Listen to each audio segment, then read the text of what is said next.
하나님은 말씀으로 세상을 창조하셨고 말씀으로 창조된 인간은 언어로 세상을 만들어갑니다.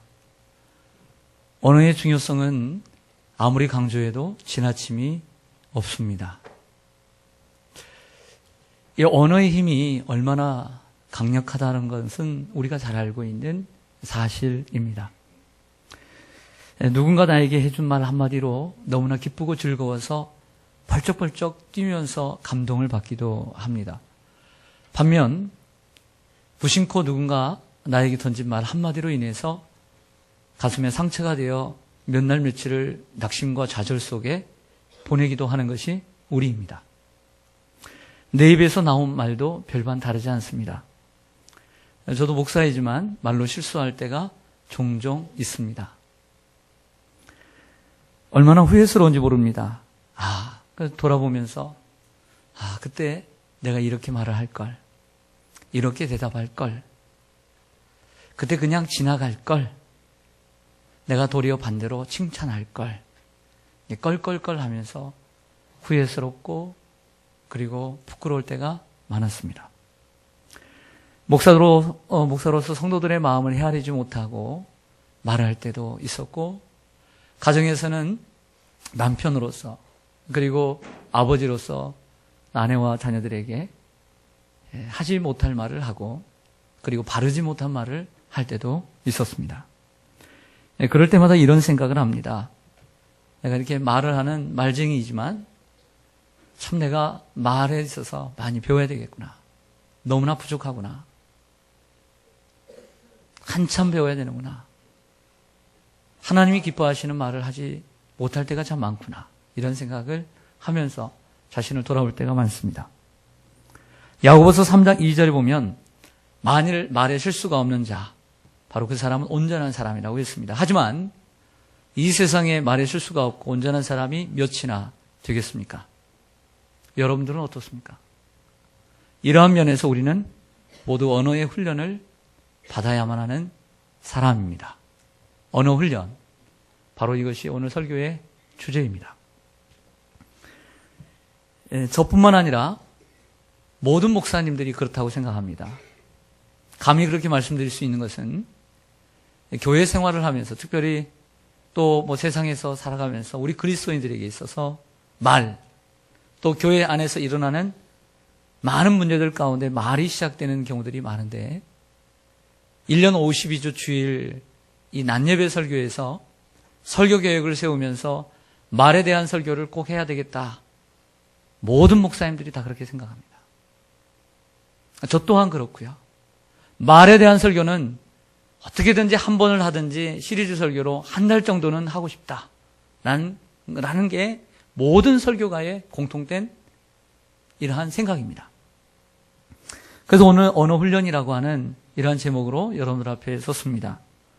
우스 땅의 욥이라 불리는 사람이 있었습니다. 그는 온전하고 정직하여 하나님을 경외하고 악에서 떠난 자라고 욥기 1장 1절에서 그는 소개합니다. 그는 딸셋과 아들 10명이 있었고, 그리고 가축만 10,000마리가 넘는 대부호였습니다. 하지만 하루아침에 10명의 자녀들이 집이 무너지는 바람에 한 그 무더기가 되어서 죽음에 이르렀고, 10,000마리가 넘는 모든 가축의 떼를 도둑들에게 빼앗겼습니다. 그리고 몸에는 건강까지 잃게 되었습니다. 이 소식을 들은 3명의 친구 엘리바스, 빌닷, 소발이라고 하는 친구가 찾아와서 일주일 동안 욥 곁에 서서 아파하며 자녀들의 장례를 치러주며 같이 아파했습니다. 그러나 그것도 잠시 그들의 본색이 드러나기 시작합니다. 어찌하여 네가 죄가 없는데 이러한 일이 있을 수 있겠느냐? 사람이 심은 대로 거두는 법이 아니냐? 어찌하여 의인의 후손이 끊어질 수가 있겠느냐 하면서 날카로운 공격을 하기 시작합니다. 욥에게 거침없는 화살과 같은 공격을 퍼부었습니다. 그러자 욥도 가만히 있지 않죠. 그 친구들의 말이 끝나기가 무섭게 다시 대답을 합니다. 그래도 3대 1입니다. 욥이 딸립니다. 친구들의 거침없는 언어 폭력으로 상처를 입은 욥의 마음은 꽁꽁 얼어붙었습니다. 이때 혜성과 같이 나타난 이 욥기에 제4의 인물이 있는데 바로 그것이 오늘 본문부터 등장하는 엘리후라고 하는 인물입니다. 이 엘리후, 그가 나타나서 그 욥과 3명의 친구들에게 또 하는 말을 통해서 저는 그 엘리후를 통해서 오늘 언어의 훈련을 잠시 배우고자 합니다. 욥기의 주제는 인내이지만 구조는 이렇게 되어 있어요. 42장으로 되어 있는데 1장부터 3장까지는 이러한 서론을 이야기합니다. 욥과 욥의 고난을. 그리고 4장부터 무려 31장까지는 이 3명의 친구들이 욥에게 신랄하게 비판하고 욥이 대답하는 대화로 되어 있습니다. 그리고 32장부터 37장까지는 갑자기 엘리후라고 하는 제4의 인물이 나타나서 욥에게 친구들에게 얘기하는 이러한 부분입니다. 그리고 마지막 38장에서야 드디어 하나님이 짜자잔 나타나셔서 그리고 진정으로 말씀하시는 숨겨진 베일을 벗기고 그리고 고난 속 숨은 축복을 말씀하시면서 마지막 42장에서 욥에게 다시 갑절의 축복을 주는 이러한 스토리로 전개되어 있습니다.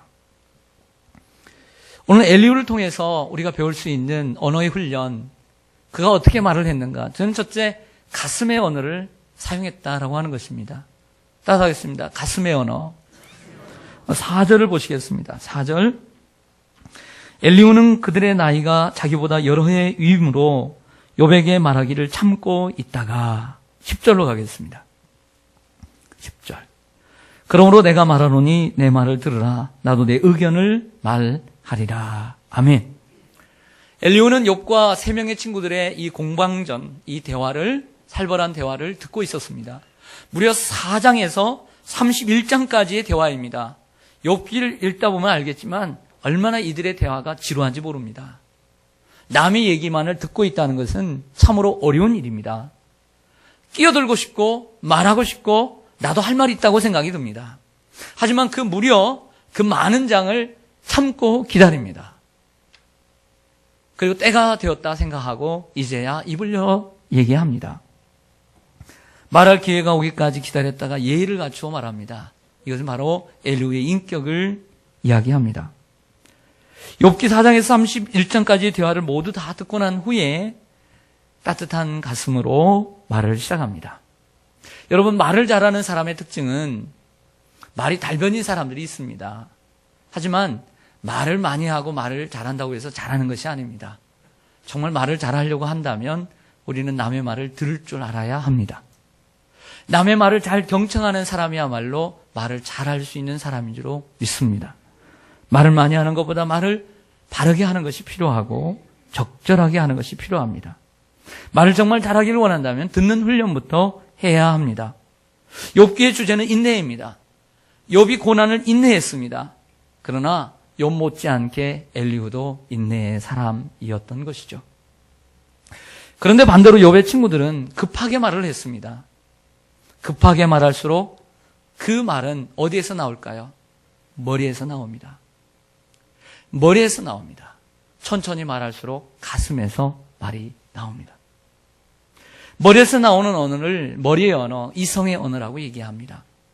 이런 헤드 랭귀지라고 얘기하는데 머리에서 나오는 언어는 차갑습니다. 냉정하고 그리고 단정하기 쉽습니다. 정제하기 빠릅니다.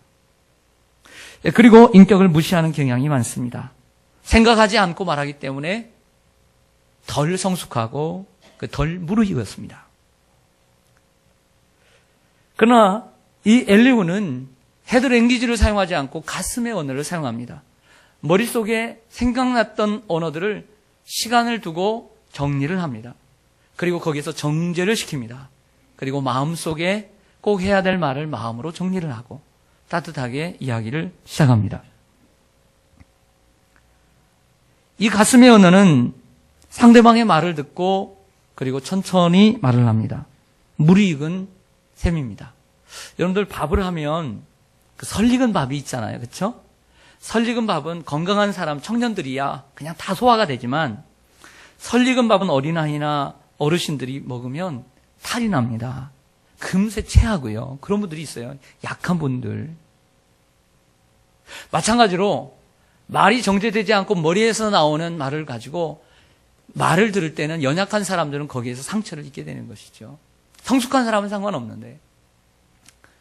그러나 이 가슴에서 나오는 언어는 무르익은 밥과 같이 무르익은 말이기 때문에 어느 누가 들어도 소화가 가능하게 된다는 것입니다. 예의를 갖추어 기다린 후에 사람의 인격을 존중하고 말하는 것이 가슴의 언어다. 이렇게 이야기합니다. 우리는 가정에서 쉽게 너무 가까운 사이일수록 머리의 언어를 많이 쓰는 경우들이 많이 있습니다. 가까우니까 함부로 이야기하고, 가까우니까 아내와 남편과 그리고 자녀들에게 함부로 얘기하는 경우들이 많은데, 가까울수록 가슴의 언어를 사용해야 합니다. 둘째, 엘리후는 객관적 언어를 사용합니다. 따라서 하겠습니다. 객관적 언어. 2절과 3절을 보겠습니다. 2절과 3절. 람 종족 부스 사람 바르겔의 아들 엘리후가 화를 냅니다. 아니, 말을 잘하는 사람이 화를 낸다. 예수님도 화를 내셨죠. 화를 내니 그가 욥에게 먼저 말을 합니다. 화를 내면 욥이 하나님보다 자기가 의롭다 함이라. 욥이 그랬어요. 자기의 부족함을 말하지 못했죠. 또 세 친구에게 또 화를 냅니다. 그들이 능히 대답하지 못하면서도 욥을 정죄함이라. 즉 욥이 대항을 했습니다.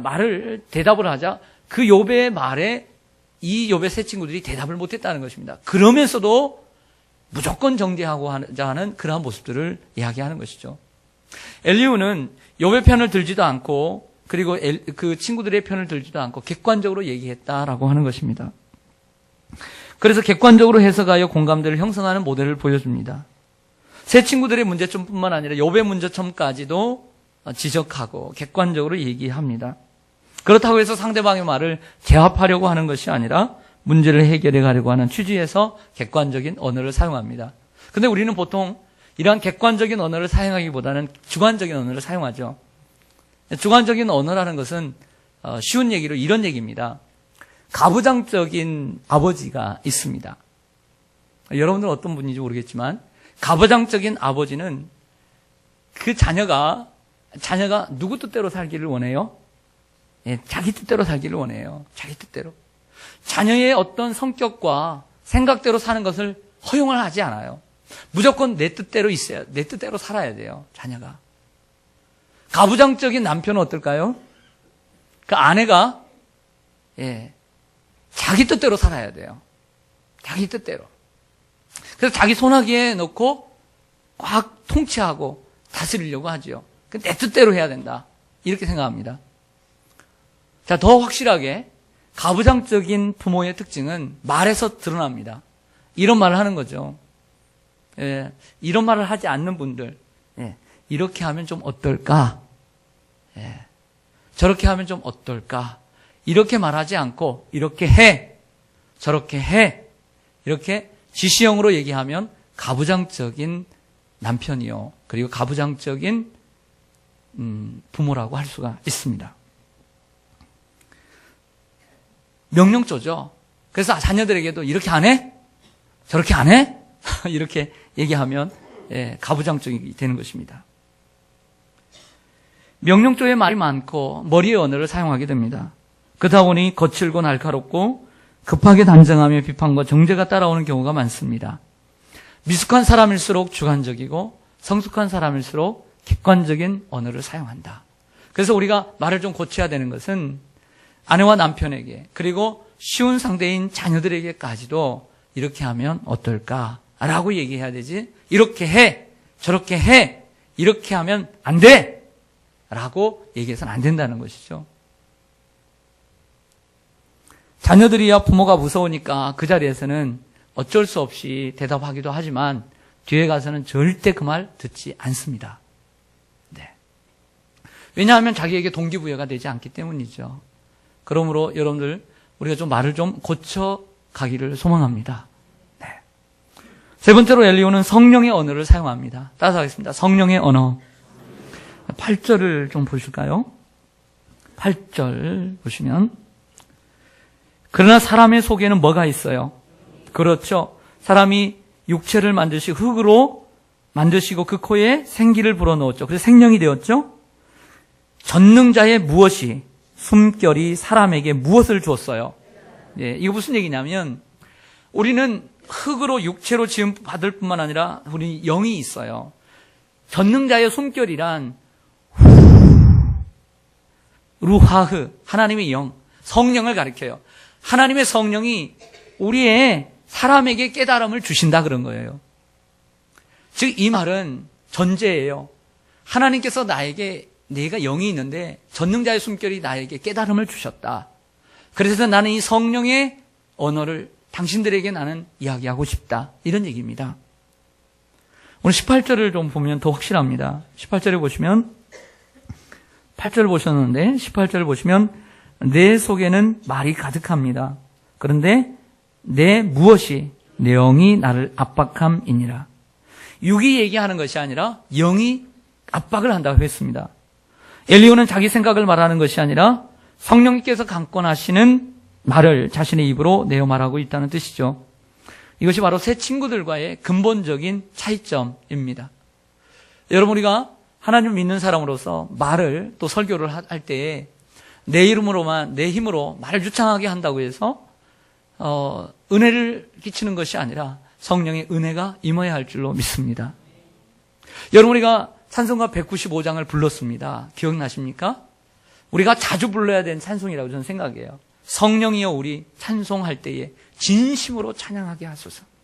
찬양할 때도 성령으로 기름 부음을 받아야 될 줄로 믿습니다. 하나님, 내가 진심으로 찬양하게 하여 주시옵소서. 성령으로 함께해 주시옵소서. 성가대는 물론입니다. 오늘 아름답게 찬양을 해야 합니다. 그러나 거기에 성령의 능력이 부어져야 합니다. 성령의 감동이 있어야 합니다. 성령이 우리 기도할 때에 우리 곁에 계셔서 일러 주소서. 엉뚱한 중언부언에 기도하지 말고 내가 마땅히 구해야 될 것을 성령님께서 가르쳐 주셔서 그래서 하나님의 마음을 감동시켜 응답이 있는 기도가 되는 것입니다. 성령이여 우리 성경 읽을 때 그 안에서 빛을 보게 하소서. 성령의 감동을 입어 기록되었습니다. 그리고 성경을 읽는 사람들은 성령의 감동을 받아야만이 깨달을 수 있는 거죠. 성경을 그냥 성령의 감동 없이 읽으면 머리에 지식은 쌓일 수 있지만 깨닫지 못하는 게 돼요. 성경을 읽을 때 그 안에서 빛을 보게 해 주옵소서. 성령께 기도하고 성경을 읽어야 합니다. 또 성령이 우리 전도할 때에 진리의 말씀을 깨닫게 하소서. 말을 잘한다고 사람들이 돌아오는 것이 아니라 말을 좀 못해도 말 몇 마디 해도 성령의 감화 감동이 있을 때 사람을 변화시킬 수 있는 줄로 믿습니다. 그래서 우리는 이런 찬송을 자주 불러야 합니다. 그리고 어느 자리에 가든지 하나님, 오늘 예배를 드릴 때도 여러분 마찬가지야. 성령이 함께하여 주옵소서. 오늘 기도해 주신 것처럼 그런 기도를 해야 돼요. 강제상에서 제가 부르짖는 기도가 뭐겠습니까? 성령님, 오늘 역사하여 주시옵소서. 역사해 주시옵소서. 은혜를 주시옵소서. 이런 기도를 하면서 올라옵니다. 보혜사 진리의 성령은 우리에게 모든 것을 가르치고 생각나게 하시고 그리고 또한 할 말을 우리에게 생각나게 하시고 진리 가운데로 인도하신다고 했습니다. 그렇다고 한다면 이 성령의 언어와 육체의 언어는 어떻게 구분할 수 있을까요? 간단하게 설명을 드릴 수가 있어요. 잘 들으십시오. 여러분들이 성령을 받은 분들이라면 간단해요. 자, 어떠한 긴박한 상황이 전개되었습니다. 긴박한 상황이 전개됐다는 것은 서로 말로써 상황이 어렵게 전개되고 있다. 마음은 태풍이 치는 것처럼 바다의 물결이 요동치고 있는 것처럼 요동치고 있습니다. 내 머리는 지금 계속 뇌가 회전하고 있고 입은 열려지고 있습니다. 입이 열려지고 있는 것은 머리의 언어입니다. 내가 하고 싶은 말이 지금 있어요. 나도 되받아치고 싶어요. 이때 나는 지성의 언어를 가지고 있는 거죠. 이성의 언어. 내가 하고 싶은 이 말, 하지만 하나님께 물어야 합니다. 성령님께서 원하시는 언어입니까? 아니면 내 육체의 언어입니까? 하나님 기뻐하십니까?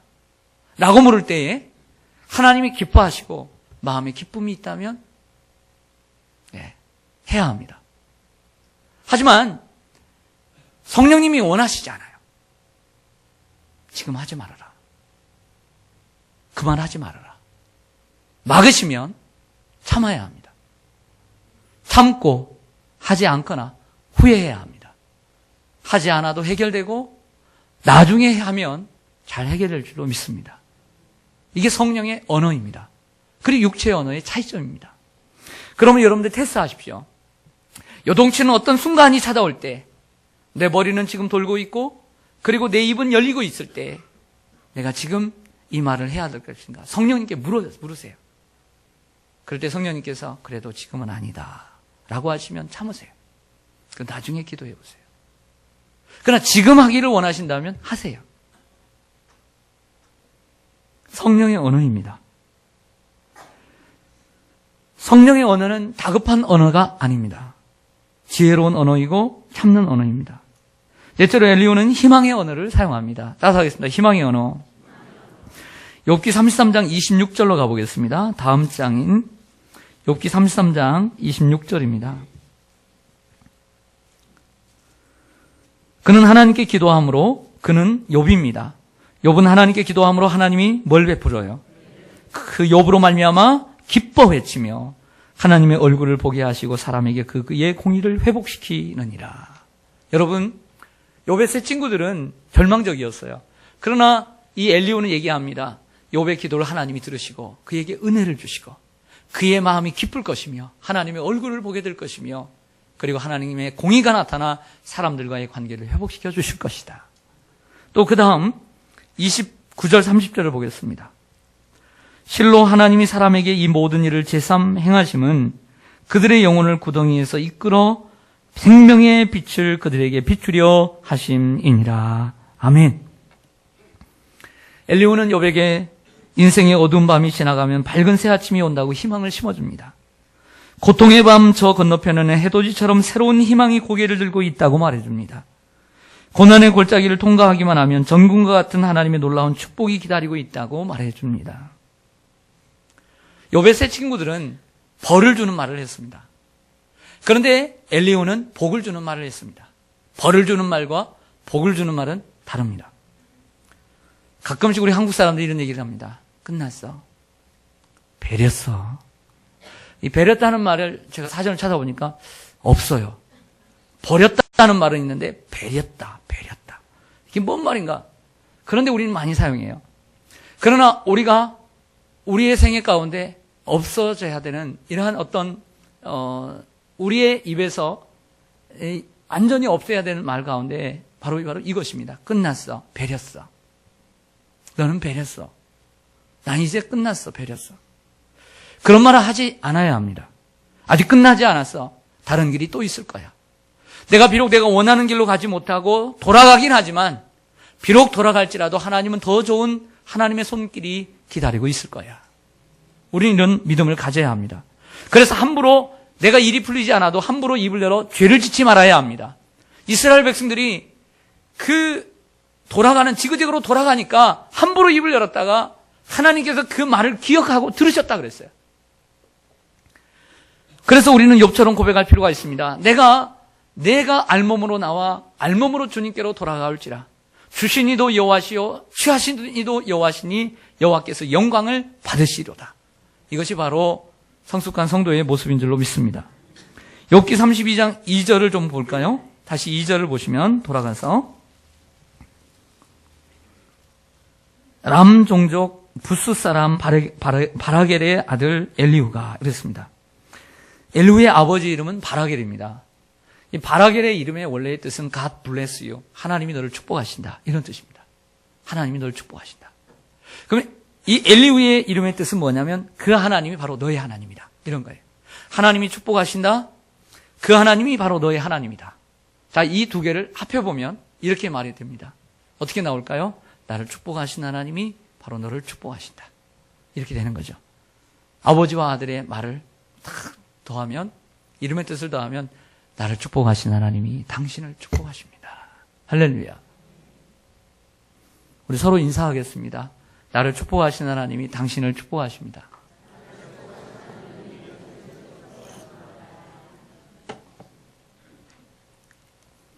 희망의 언어.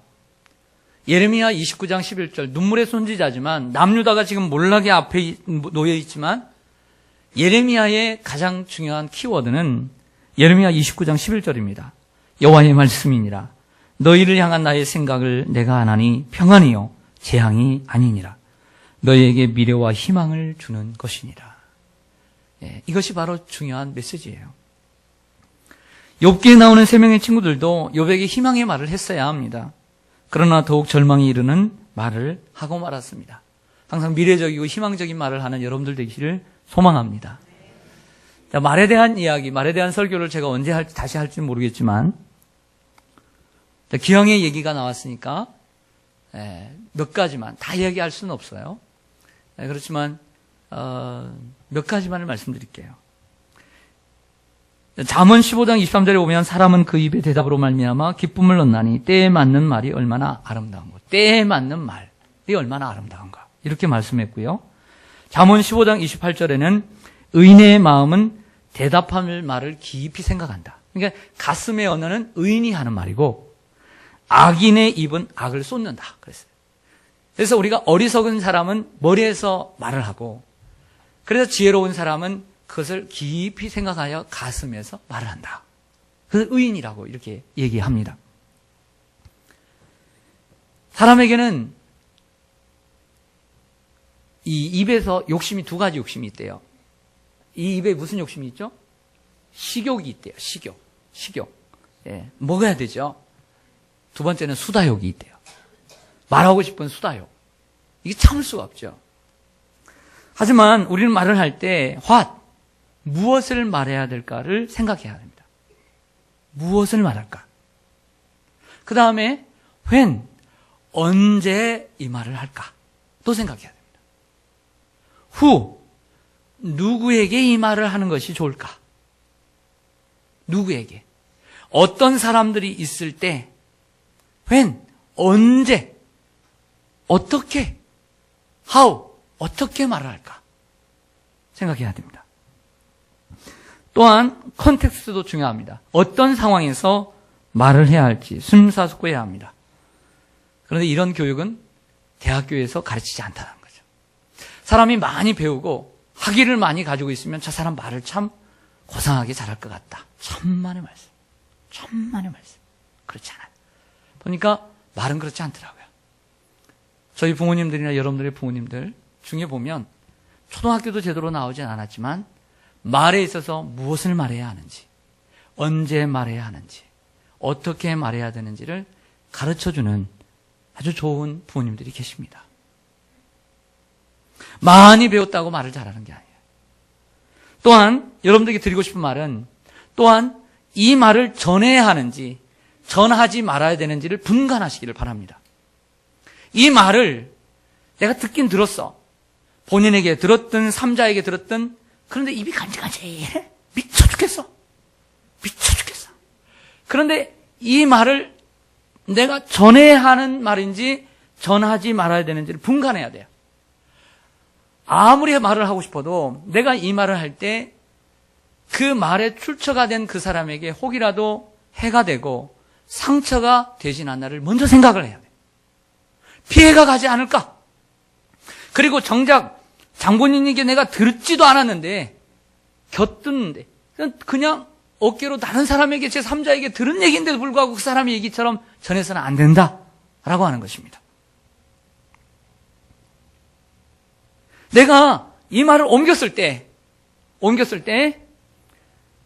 이간질이 되지 않도록 이 말하는 사람의 말을 정확하게 들었다 할지라도 내가 이 사람의 말을 들었을 때 내가 이 사람의 말을 저 사람에게 전할 때 내가 이 사람이 전했을 때 이 사람이 저 사람과 원수가 된다면 이 말을 전해야 되겠어요? 안 전해야 되겠어요? 알기는 정말 잘하셔요. 그렇지 않더라는 거죠. 그렇지 않더라는 거죠. 하지 않은 말도 아 다르고 어 다른데 똑같은 아도 다를 수가 있다는 거죠. 그걸 생각을 해야 돼요. 이간질을 합니다.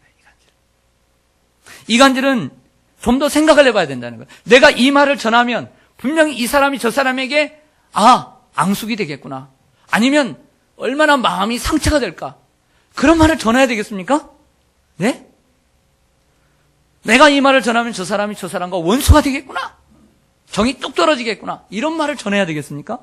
아니잖아요. 그건 아니잖아요. 내가 이 말을 옮겼을 때 파장은 없을까? 그 생각을 해야 합니다. 또한 말을 바르게 옮겨야 합니다.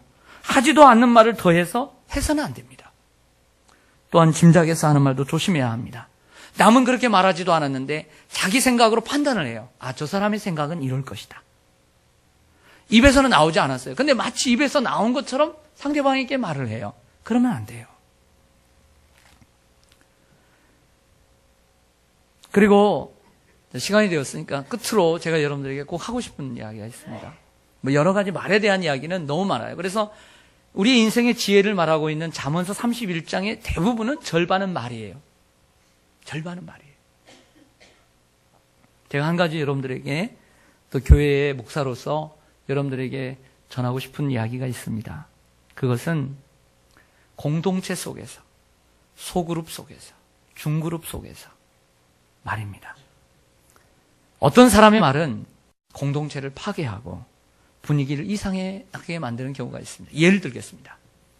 민수기 14장에 보면 12명의 정탐꾼이 있습니다. 40일을 정탐하고 돌아왔습니다. 그런데 10명의 정탐꾼들은 자기가 보고 온 내용을 정리를 해서 얘기를 하긴 하지만 자기가 해야 하는 말이 그 공동체, 이스라엘이라고 하는 큰 공동체에 어떤 영향을 미칠 것이며 분위기를 어떻게 만들 것이며 그리고 이스라엘의 방향을 어떻게 만들어갈 것이며 그리고 자기가 한 말이 통해서 지도자, 모세와 아론의 위상과 그들의 입지가 어떻게 될 것이며 이걸 전혀 생각지 않아요. 그들의 말로 인해서 지도자가 흔들렸고 이스라엘 백성들의 마음은 흔들렸고 그리고 그 이스라엘이 가고자 하는 가나안 땅의 방향이 완전히 뒤흔들렸어요. 그리고 그들의 말은 신앙적인 말도 아니요 자신의 생각에서 나오는 인간적인 말이었다. 그러나 여호수아와 갈렙은 하나님의 입장에서 신앙적인 말을 했으며 자기의 말의 공동체를 세웠으며 지도자를 세웠으며 그 공동체가 가고자 하는 바른 방향으로 인도해 갔다라고 하는 것이죠. 우리는 작게는 몇 명이서 구역 예배를 드립니다. 구역에서 나 혼자 상대방 둘이 있는 것도 아니고 서너 명이, 네다섯 명이 있는 곳에서 괜히 자기의 생각을 얘기하지만 분위기를 험악하게 만들고 구역의 방향을 이상하게 틀어가고 기관도 마찬가지입니다. 기관에는 서로 사랑하고 위로하고 격려하고 분위기를 아름답게 만들어 가야 됩니다. 그래야 새로운 새가족들도 구역에 한번 가면 구역이 이처럼 좋은 곳이구나. 기관에 한번 가면 야, 기관이 이렇게 참 좋은 곳이구나 해서 다음에도 꼭 가고 싶은 것입니다. 할렐루야. 그런데 몇몇 사람들만이 큰 소리를 치고 혹은 자기들의 얘기만 하고 사람들이 얘기는 들어줄 줄 모르고 원래하고는 상관없는 이야기만을 하고 그리고 남의 지적질만 하고 그리고 교회에 대한 원망과 불평만 하고 목사님, 장로님에 대한 이상한 얘기만 하고 그러다고 한다면 이상한 분위기가 되어서 그게 무슨 소용이 있겠습니까? 그러므로 우리는 여호수아와 갈렙처럼 공동체를 세우는 말을 해야 되고 지도자를 세우는 말을 해야 하고 그리고 그 공동체가 바른 길을 걸어갈 수 있도록 추구하는 방향으로 우리는 돕는 이야기를 해야 될 줄로 믿습니다. 혹이라도 어찌 사람이 모이는데 아픔이 없겠고 불평이 없겠습니까? 문제가 없겠습니까? 그런 말은 가슴으로 새기고 기도해야 할 줄로 믿습니다. 그리고 그것을 받아들일 만한 구역장님이나 기관장님이나 한 분씩 만나서 자기의 마음을 토로하는 것이 필요해요. 그러면서 기도해 주세요, 회장님. 기도해 주세요, 구역장님. 제가 이런 아픔이 있어요. 누구에게 얘기하지 말고. 이렇게 하면서 치유해 가야 하고 성숙해 가야 하는 것입니다. 이게 목사로서 여러분들에게 한 해를 시작하는 데 있어서 제가 꼭 하고 싶은 이야기입니다.